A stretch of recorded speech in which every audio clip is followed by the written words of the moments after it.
A few months ago, I decided I was done. I was tired of the giant, faceless corporations controlling everything. So I decided to boycott them. I went to the store and avoided the big names. No Nestle, no Coca-Cola, no Johnson & Johnson. I found this small, organic-looking brand of soap. Green packaging, hand-drawn leaves. It felt real. Got home, did 5 minutes of digging on my phone, and my heart sank. That small brand, owned by a slightly larger company, which was owned by a massive conglomerate. And that conglomerate? It was 80% owned by the same 3 massive banks that own the companies I was trying to avoid in the first place. You think you have a choice in what you buy, but the truth is, 10 companies control almost every brand in your house, and they are all owned by the same 3 people you've never met. 20 years ago, if a company got too big, we called it a monopoly. We had laws for that. We had antitrust hearings. In the old way of doing business, Ford competed with GM. Coke fought a war against Pepsi. It was a battle for your dollar. But in 2026, the digital age has distorted reality into something much weirder. Think about your morning. You wake up, check your phone. Maybe it's an iPhone, maybe a Samsung. You grab a coffee from Starbucks or make one with an espresso pod. You put on your Nike shoes and head to work. To you, these are all different choices, different industries, different CEOs. But if you pull back the curtain, you realize we're living in a managed simulation of choice. When you look at the top shareholders of Apple, it's Vanguard and BlackRock. When you look at the top shareholders of Samsung, it's the same. Nike, same. Starbucks, same. In 2026, the big 3 asset managers don't just own a piece of the pie, they own the oven, the baker, and the store the pie is sold in. They aren't just players in the game anymore. They are the board the game is played on. Does it ever feel like no matter how hard you work, the math just stops adding up? You see the price of eggs double. You see your rent spike. You see the price of a Netflix subscription crawl up every single year. And you're told it's just inflation. You're told it's supply chain issues. But there's a deeper, more uncomfortable reason. Imagine you own 2 bakeries in a small town. If they are owned by different people, they will lower their prices to win your business. That's how the American dream is supposed to work. But what happens if one person owns both bakeries? Suddenly, there's no reason to compete.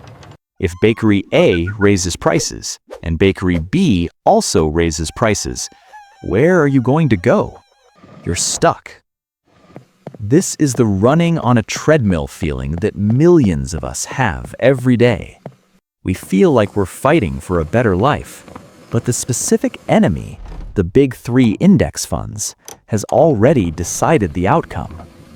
BlackRock, Vanguard, and State Street manage over $20 trillion. That's a number so big, the human brain can't even visualize it. They profit from your confusion. While you're debating brand A versus brand B, the big 3 are collecting dividends from both. They don't care who wins the battle, because they've already won the war. It's an emotional trap. It makes you feel small. It makes you feel like your individual choices don't matter. And that is exactly how a monopoly stays in power, by making the subjects feel like there's no point in looking up. So, how did we get here?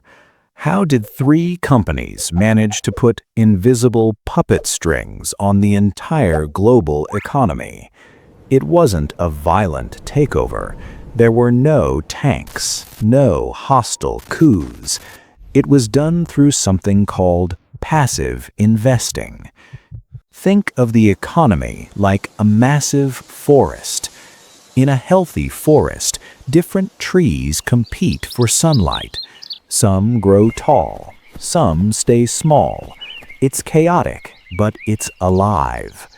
The big three are like a massive irrigation system that feeds every single tree exactly the same amount of water, regardless of how good the tree is. Because they manage index funds, they don't pick winners, they just buy everything. If a company is in the S&P 500, the big three must buy it. This creates a weird physics in the market. When the biggest owners of a company are passive, the CEOs of those companies stop worrying about the customers. They start worrying about the owners. And since the owners owned their competitors too, the CEO of United Airlines and the CEO of Delta are essentially working for the same boss. This is the peak of the illusion. We think we're living in a world of survival of the fittest, but we're actually living in a world of survival of the biggest. The human value we used to get from competition, better service, lower prices, innovation, is being drained away. It's being replaced by horizontal ownership. It's like a spider web, where every vibration, no matter where it starts, sends a signal back to the same 3 points in the center. You aren't a consumer anymore.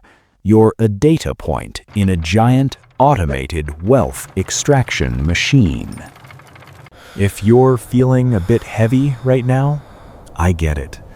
It's easy to look at this and feel like a tiny person standing in front of a mountain. But I want to tell you something very important. It is not your fault. You didn't fail at budgeting. You didn't miss the memo on how to be a smart shopper. The system was designed this way. It was engineered to be invisible. The moment you see the puppet strings, they lose a little bit of their power. Understanding this mechanism, knowing that the big three exist, is 50% of the victory. Because once you realize the choice is an illusion, you can stop wasting your emotional energy on the wrong battles.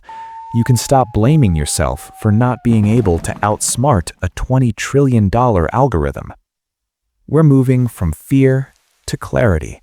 Because once you see the matrix code, you can start deciding how you want to live within it, or how to slowly step outside of it. Take a breath. The mountain hasn't moved, but you finally have a map. So, what do? We can't exactly delete BlackRock from the server, but we can change our relationship with the machine. Here is a 3-step blueprint for 2026. Step 1. Curate awareness. Stop falling for the new brand trap. When you see a cool, independent company on social media, take 10 seconds to search who owns this company. If it's a subsidiary of a megacorp, fine. Buy it if you need it, but buy it without the emotional attachment. Don't give them your loyalty, just give them your money when necessary. Step 2. Support the unindexed. The big three generally only own companies that are publicly traded on the stock market. Your local farmer, your neighborhood mechanic, the guy who sells handmade furniture down the street, they are the only ones left who aren't on the puppet strings. Every dollar you move from a big three company to a truly local one is a stitch you're cutting out of the web. Step 3. Invest like the masters. If you can't beat the system, use its own gravity to help yourself. The reason the big three are so powerful is that they use your 401k and your savings to buy these companies. Start looking into direct indexing or voting rights for your shares. In 2026, new tools are allowing individual investors to vote their own shares instead of letting Vanguard do it for them. Take your voice back. And now, I have a checkmate question for you. If 3 companies own the majority of every competitor in the market, does competition even exist anymore? Or are we just living in a managed simulation? Let me know what you think in the comments. I'll be reading the top ones. At the end of the day, the world is much smaller than it looks. Behind the thousands of logos and the billions of dollars in advertising, there are just a few hands holding the strings. But a puppet that knows it's a puppet is already halfway to becoming human. If you found this helpful, join our community. We don't care about hitting the bell. We care about building a group of people who see the world for what it actually is. Because once you understand how the everything monopoly works, you start to see the same patterns everywhere. Like, for instance, did you know that the entire diamond industry is built on a lie, exactly like this one? A lie that was invented in a boardroom to make a common rock seem priceless. But that is a story for the next video. I'll see you there.